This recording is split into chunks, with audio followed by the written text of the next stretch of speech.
Olá, sejam todos bem-vindos à nossa escola bíblica online. É um prazer tê-los aqui novamente.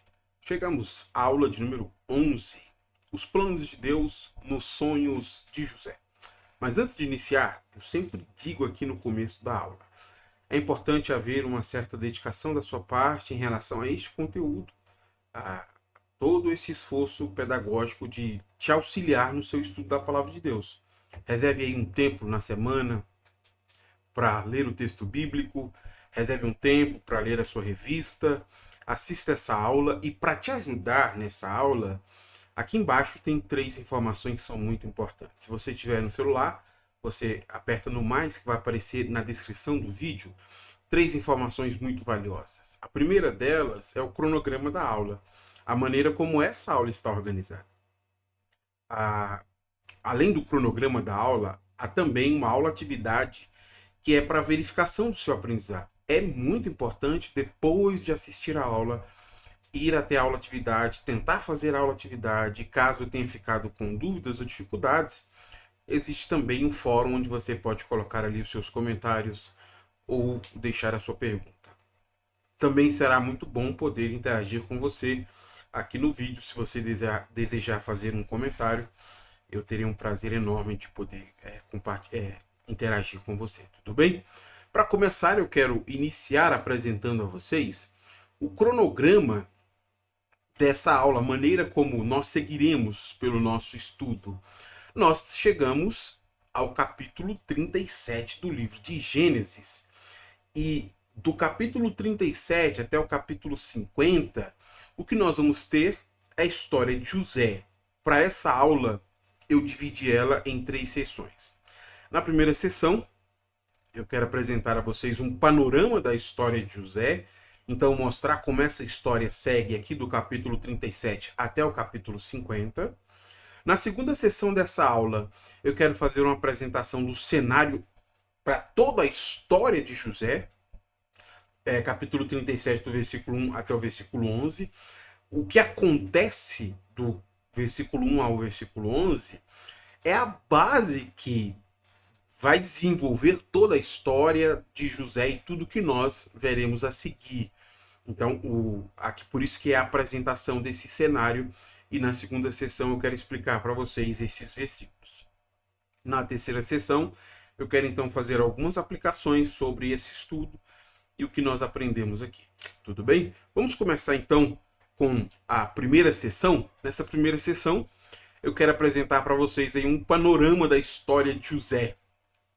Como eu disse anteriormente, de Gênesis 37 até o capítulo 50, nós veremos a história de José, o último patriarca de Israel. Essa história é apresentada para a gente nesses episódios aí que estão destacados. Eu queria ler, se você precisar apertar pause no vídeo para fazer a leitura, ou então me ouça que eu estarei lendo para você. A história de José começa com uma apresentação do cenário para toda a história. Isso é a primeira parte do capítulo 37. Depois o capítulo 37 segue com a história de José sendo vendido ao Egito. No capítulo 38 nós vamos ter a história de Tamar e José. Há um propósito teológico para a história de Tamar e José estar aqui. Eu provavelmente não teremos tempo para explicar isso, mas depois você pode fazer esse estudo. Capítulo 39, José e Potifar, do versículo 1 até o versículo 20. Do versículo 21 até o capítulo 40, nós vamos ter José na prisão. Capítulo 41, José no palácio. Capítulo 42, a primeira visita da família de José ao Egito. Capítulo 43 até o capítulo 45, a segunda visita da família de José ao Egito. Capítulo 46 e 47, a terceira visita da família de José ao Egito. E por último, encerra então a história patriarcal, capítulo 48 até o capítulo 50, com o relato dos últimos dias da vida de Jacó e os últimos dias da vida de José. Então perceba que é uma história longa que vai do capítulo 37 até o capítulo 50. O texto que nós vamos estudar na aula de hoje é Gênesis capítulo 37. Esse capítulo ele está dividido em 8 cenas. Existem aqui 8 cenas são construídas para desenvolver essa história sobre José e a sua relação com seus irmãos e a maneira como seus irmãos vão acabar vendendo José para o Egito. Tudo começa com, como eu falei para vocês, com a apresentação do cenário da história. Então, a história começa a ser apresentada aqui no versículo 2 até o versículo 11, e este cenário é a base para toda a história que se seguirá até o capítulo 50. Depois nós temos a primeira cena.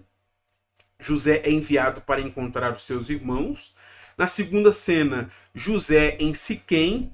Na terceira cena, há uma trama dos irmãos de José. Na quarta cena, Rubem intervém, não deixando que eles matem José. Na quinta cena, José então é vendido para uma caravana de ismaelitas. Na sexta cena, nós temos o retorno de Rubem para casa. Na sétima cena, é levado o casaco de José a Jacó. E na oitava e última cena, nós temos o luto de Jacó, porque o seu filho José morreu. Pelo menos essa é a notícia que ele ouve. Então veja que são 8 cenas que vão mostrar por que José é vendido para o Egito e como isso acontece. Na aula de hoje, por uma questão de tempo, dá para a gente ver que é uma história muito longa. Então, por uma questão de tempo, eu desejo apenas apresentar o cenário onde se desenvolve essa história de José, versículo 2 até o versículo 11 do capítulo 37. Tudo bem? Então, nós ficaremos apenas com a apresentação do cenário para toda essa história, que é esse primeiro ponto que aparece aí. Seguindo para a segunda sessão, nós veremos que este cenário que vai apresentar o desenvolvimento de toda a história é um cenário que começa marcado por muito ressentimento por parte dos irmãos de José. Os irmãos de José têm 2 ressentimentos que eles vão guardar contra ele, depois vai surgir um terceiro. Mas do versículo 1 ao versículo 4, inicialmente são 2 os ressentimentos que eles têm contra José, e eu queria começar explicando para vocês o primeiro ressentimento. Versículo 2, leia comigo. Este é o relato de Jacó e sua família, quando José tinha 17 anos. Cuidava dos rebanhos de seu pai. Trabalhava com seus meios irmãos e os filhos de Bila e Zilpa, mulheres de seu pai, e contava para seu pai alguma das coisas erradas que seus irmãos faziam. O texto começa ligando para a gente José, a história de Jacó, seu pai.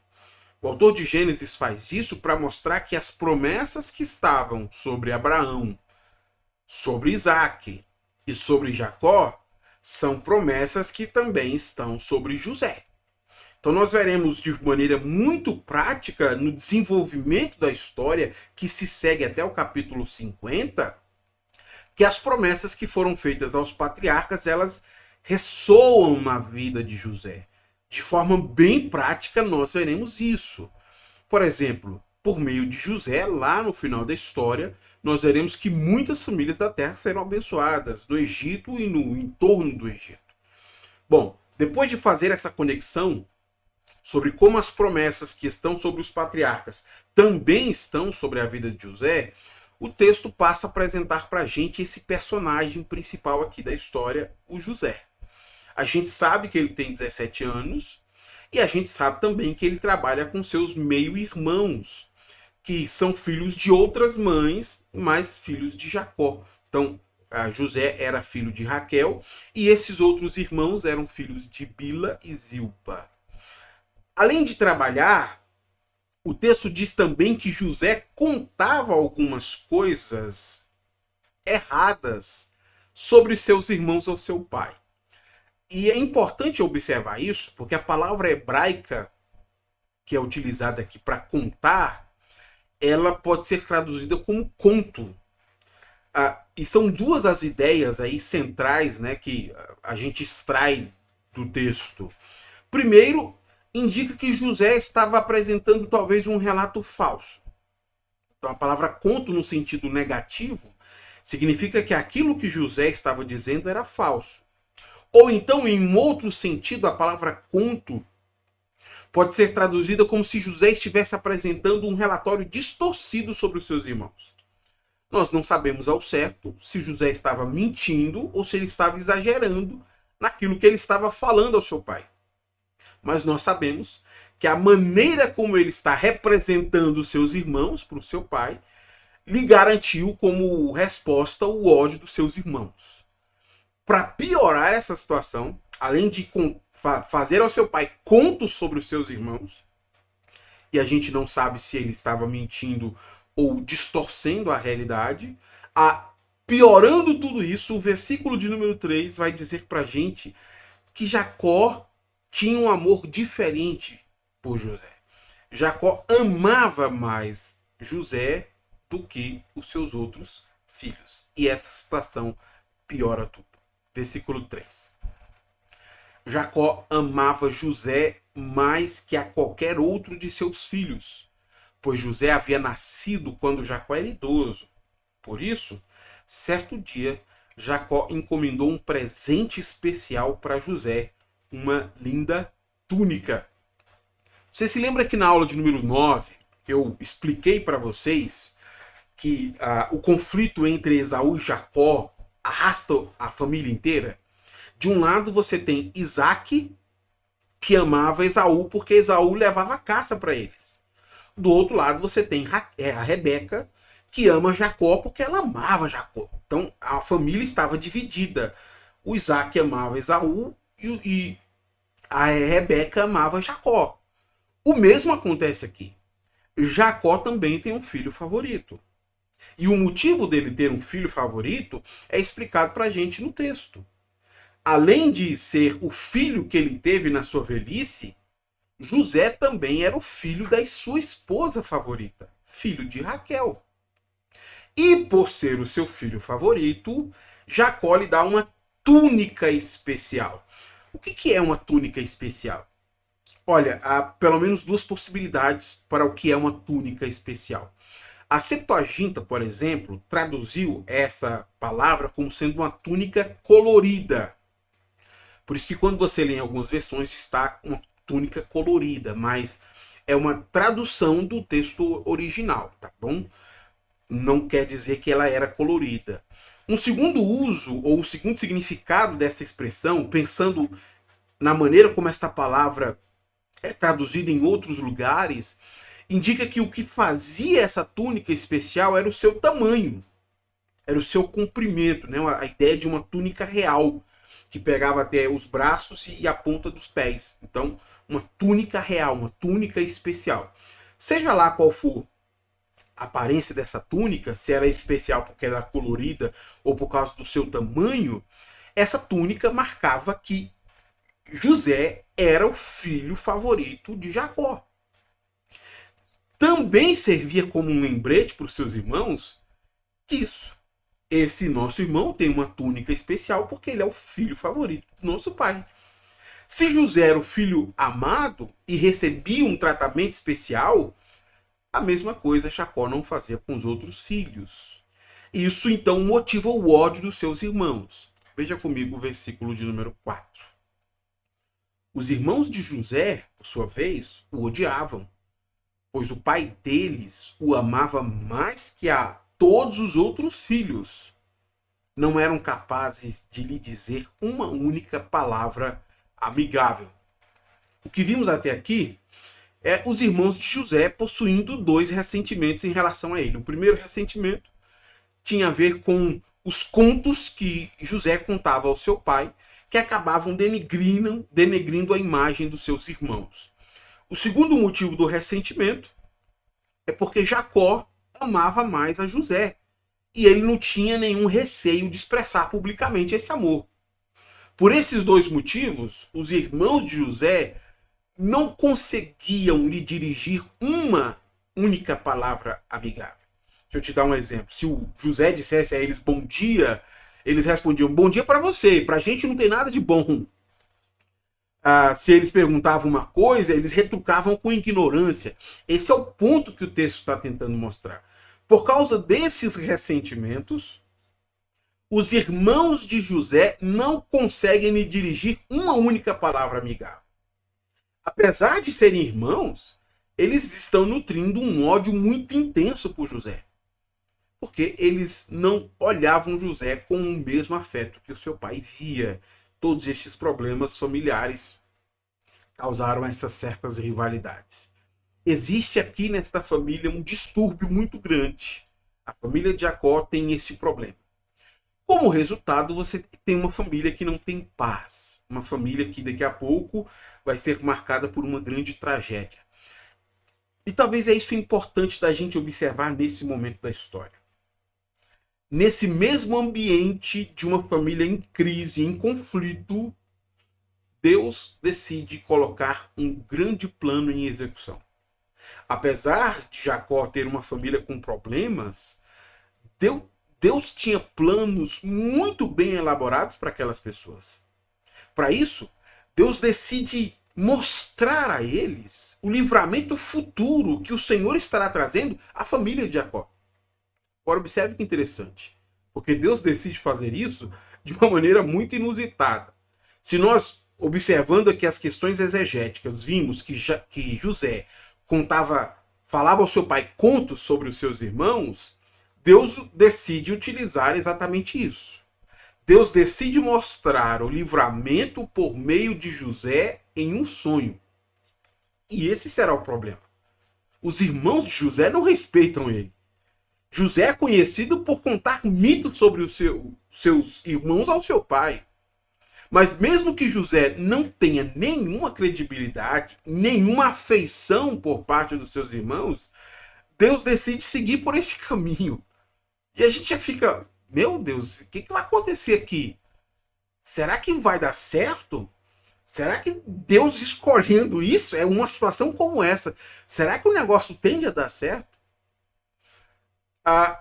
E nesse momento, então, nós vamos ver a reação dos irmãos de José ao ouvirem o plano que Deus mostrou para José e aquilo que iria acontecer no futuro.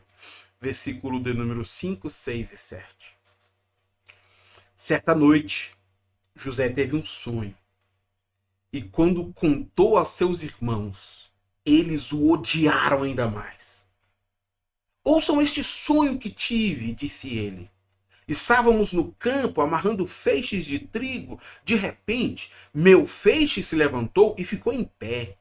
E seus feixes se juntaram ao redor do meu e se curvaram diante dele. Qual daqueles irmãos dariam credibilidade ao sonho de José, sabendo de tudo isso que nós acabamos de ler? Nenhum.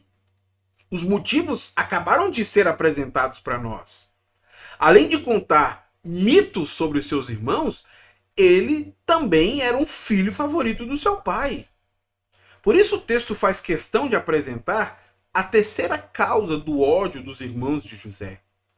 José agora é odiado ainda mais por causa desse sonho.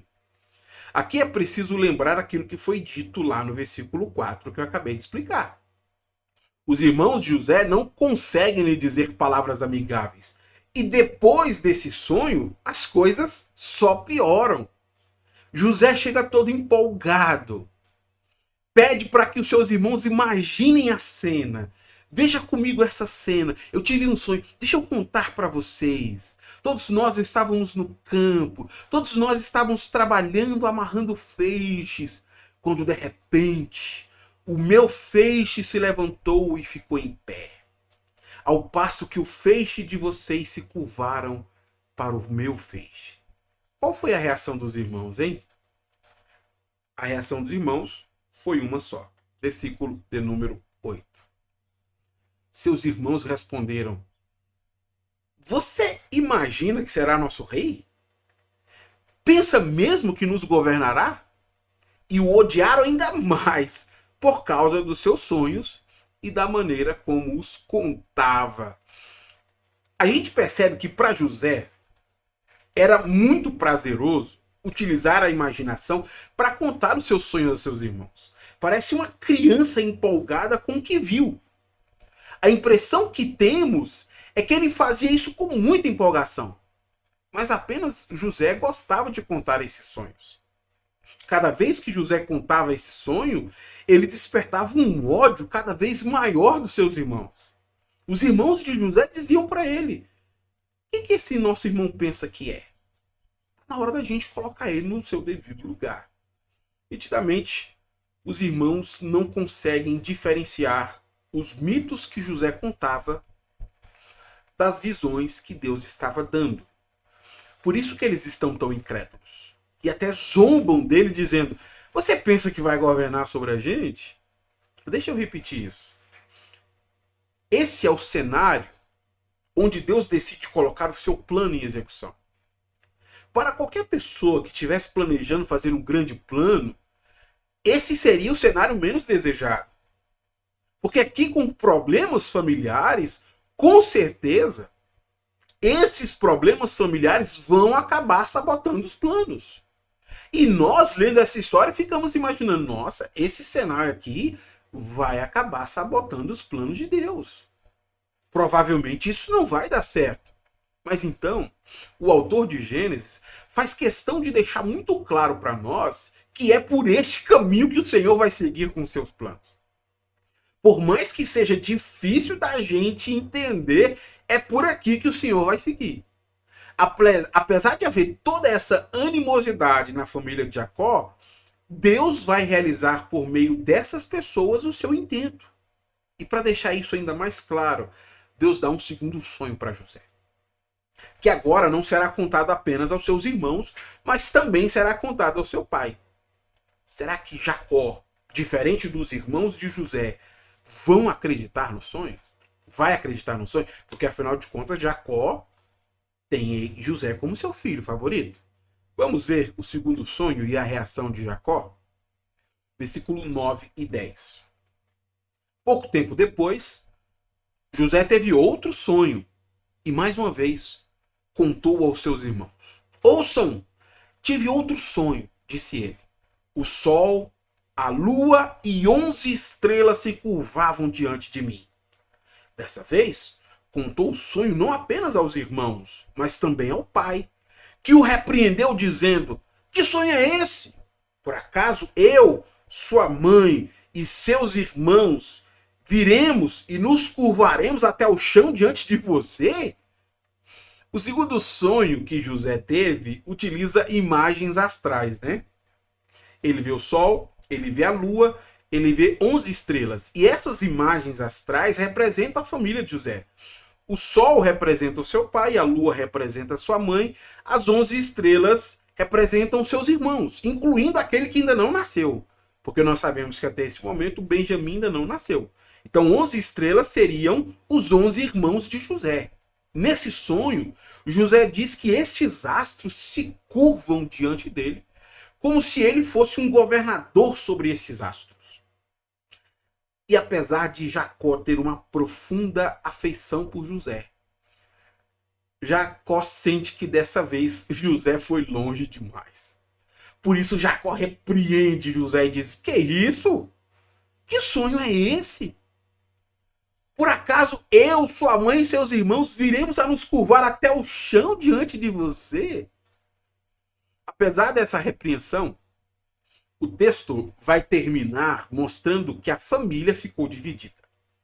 Enquanto os irmãos de José vão nutrir um ódio e uma inveja por José, e a inveja é um sentimento novo, nós vamos ver que Jacó fica se perguntando: será que nesse sonho tinha algum significado divino? Veja comigo, versículo de número 11. Os irmãos de José ficaram com inveja dele. Mas seu pai se perguntou: qual seria o significado dos sonhos? Se até aquele momento os irmãos de José o odiavam, uma nova paixão surge no coração dos irmãos de José. Os irmãos de José agora não sentem apenas ódio. Os irmãos de José agora sentem ciúme. E essa mudança repentina de sentimento é feita de maneira intencional pelo autor. Porque enquanto o ódio impedia que esses irmãos dissessem palavras amigáveis, o ciúme fará com que aqueles irmãos acabem realizando uma ação violenta contra o seu irmão. É assim que o ciumento age. O ciumento é alguém que age com violência contra o outro. Por isso, é isso que os seus irmãos estão sentindo agora, ciúme. Eles estão dispostos a agir com violência. E quando a gente lê isso, a gente fica um pouco assombrado. Porque o ódio que esses irmãos de José têm por ele é tão grande que eles podem querer buscar vingança contra ele. Do outro lado da história, enquanto os irmãos de José despertam uma nova paixão, que é o ciúme, e agora eles podem agir de forma violenta, do outro lado nós temos Jacó. Jacó que sabia que os sonhos eram um meio como Deus falava. O próprio Jacó teve um sonho e nós já vimos isso na aula passada. Por isso, Jacó fica imaginando, será que aquilo que José teve como sonho era um prenúncio vindo da parte de Deus? É assim que termina a introdução da história de José, com um sabor agridoce, meio amargo e meio doce. Meio amargo dos irmãos e meio doce da parte do pai. Pode ser que Deus esteja nos mandando uma mensagem, mas dado todos os problemas familiares na casa de Jacó, eles não estavam prontos para compreender aquilo que Deus está dizendo. Mesmo que eles não compreendam os planos de Deus, que são sempre perfeitos, os planos começam a ser colocados em execução aqui. Depois de ter explicado a vocês, eu desejo então partir para a terceira e última sessão, fazer algumas aplicações sobre o que nós aprendemos com essa história. Primeira aplicação que eu faço. Às vezes, bons pais podem se tornar cegos para o mal que causam à sua família. Quando a gente olha a história de Jacó, a gente vê que Jacó foi vítima da sua própria criação. Porque Jacó percebeu dentro da sua casa que o seu pai e a sua mãe tinham filhos favoritos. E o que ele faz? A mesma coisa. Jacó tem um filho favorito, e o seu filho favorito é José. E por ter um filho favorito, isso transforma a rivalidade que poderia ser normal entre os irmãos em um ódio mortal. Movidos agora por ciúmes contra José, eles vão conspirar para tentar matar José. Jacó revela para a gente nessa história como alguém pode estar cego para os efeitos das suas ações que produzem mal à sua família. E é isso que eu estou tentando aplicar para você. Às vezes, um pai tem a melhor das intenções para os seus filhos, mas ele está tão cego para as suas paixões e para o seu favoritismo que o bem acaba se tornando em mal para a família. Por isso que é tão importante essa reflexão conjunta familiar. Será que o favoritismo familiar está fazendo bem? Favorecer talvez o filho que vive mal, que não tem compromissos, e desfavorecer filhos comprometidos? Será que isso faz bem à família? No caso de Jacó não fez. Ter filhos favoritos fez mal para a família de Jacó, fez mal para a família de Isaac, fez mal para a família de Jacó e pode estar fazendo mal para a sua família. Por melhor que sejam as suas intenções, a sua família pode sofrer por causa disso. Segunda aplicação.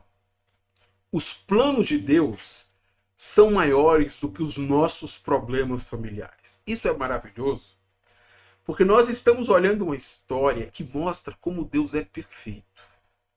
Olhando todo este cenário, a gente, se não conhecesse a história, imaginaria, isso aqui não vai acabar bem não. Isso aqui vai acabar em destruição e morte, isso aqui não vai dar certo. Não tem como isso dar certo. Porque às vezes nós achamos que os nossos problemas familiares limitam aquilo que Deus pode fazer. Isso não acontece. Os planos de Deus são maiores do que os nossos planos. São maiores do que os nossos problemas. Os planos de Deus não dependem das coisas que estão dando certo para nós. Deus sabe o que está fazendo. E é isso que Jó reconhece. Ninguém pode mudar os planos de Deus. Os planos de Deus são inalteráveis. E é bom a gente saber isso. É importante a gente saber isso. A história de José nos revela isso. Terceira aplicação. Divergências com outras pessoas podem impedir você de compreender perfeitamente os planos de Deus. Eu disse no final da explicação que na história de José, os irmãos não souberam diferenciar os contos que José dizia das visões que Deus estava lhe dando. Eles não souberam diferenciar as suas rivalidades com o irmão daquilo que Deus estava mostrando. Na história bíblica, nós temos algo muito parecido no caso de Jesus. Jesus passou pela mesma situação. Os fariseus tinham muita dificuldade de compreender Jesus como sendo a manifestação do plano de Deus. Por causa dessas divergências que eles tinham com Jesus, eles não sentiam o mínimo receio de blasfemar contra Deus só para rejeitar Jesus. Então, para não aceitar o que Deus estava fazendo por meio de Jesus, os fariseus não tinham problema nenhum em blasfemar contra Deus. Deixa eu ler com você essa história, porque ela se parece muito com o que acabou de acontecer. Mateus capítulo 12, versículo 22 até o 24. Então levaram até Jesus um homem cego e mudo, que estava possuído por um demônio. Jesus o curou, e ele passou a falar e ver. Admirada, a multidão perguntou: será que este homem é o filho de Davi? No entanto, quando os fariseus souberam do milagre, disseram: ele só expulsa demônios porque seu poder vem de Beelzebu, o príncipe dos demônios. Esse é o problema da rivalidade. É isso que a rivalidade pode causar. Pensando que nós estamos nos opondo às pessoas, pode ser que nós estamos nos colocando como oposição aos planos de Deus. E aqui é muito importante ter cuidado, porque nós vimos isso na história de José. A rivalidade que eles tinham com seus irmãos não foi diferenciada daquilo que Deus estava mostrando e daquilo que Deus iria fazer. É muito importante saber diferenciar as minhas divergências pessoais com outras pessoas daquilo que Deus pode fazer por meio de outras pessoas.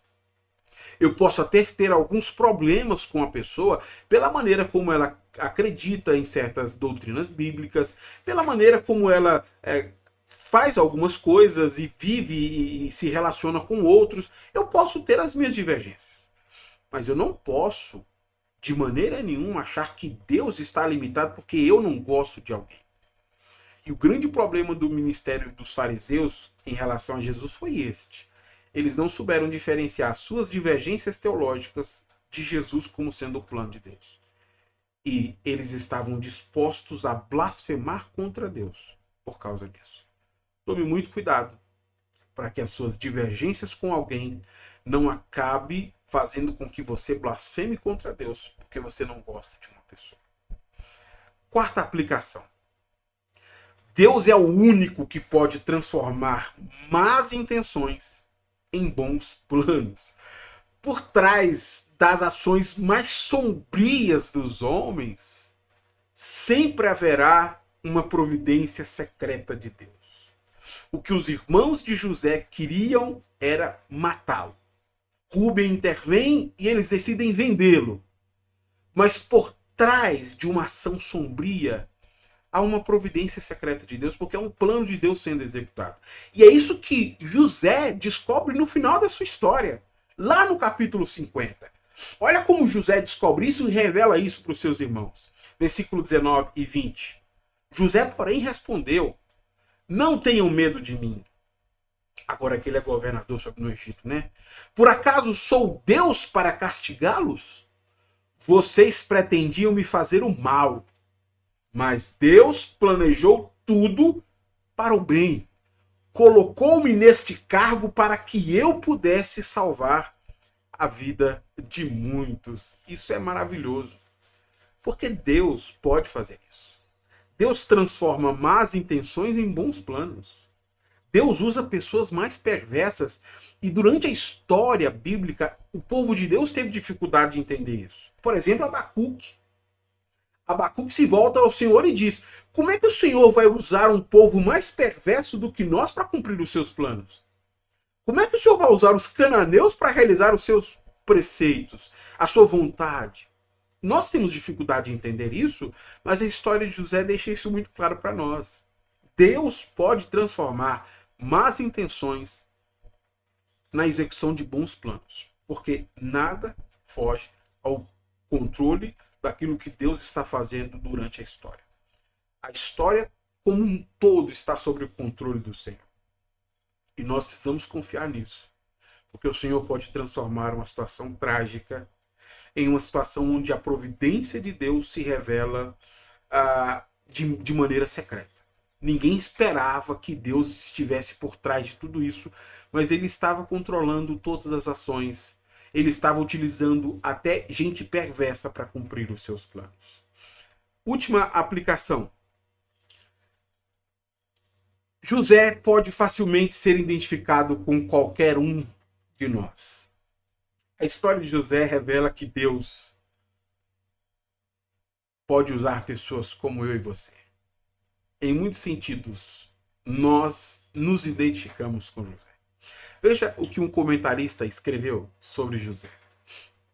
José é o pirralho mimado que, através da adversidade, se torna um líder maduro e competente. Ele é um menino injustamente perseguido que eventualmente se torna o homem mais importante e mostra magnanimidade para com seus perseguidores. Ele é o único desprezado e rejeitado por sua família que, em última análise, é o agente de salvação e de inúmeros outros. José é uma história cheia de reveses que se parece em muitos aspectos com a nossa história. Nós somos assim como José, com os nossos problemas pessoais e familiares. Mas nós acreditamos que o resultado final daquilo que Deus está fazendo em nossas vidas tende a nos transformar de maneira plena. Deus trabalha em nós de maneira a nos tornar santos, como Ele é santo. E por isso nós confiamos a Deus as nossas vidas. E por isso nós acreditamos que Deus tem sempre planos melhores e propósitos maiores para nós. Confie ao Senhor o seu coração, confie ao Senhor os seus intentos, confie ao Senhor os seus caminhos, confie tudo em Deus. Por quê? Por acreditar que Deus trabalha em nós. O resultado final é maravilhoso. Por que o resultado final é maravilhoso? Porque Deus está cumprindo o seu propósito por meio e apesar de José. Deus está cumprindo o seu propósito por meio e apesar dos irmãos de José. Para encerrar, Deus está cumprindo o seu propósito por meio e apesar de mim e de você. Eu espero que esta aula tenha sido edificante a você. Se Deus em Cristo nos permitir, nos encontramos aqui na semana que vem. Até lá então.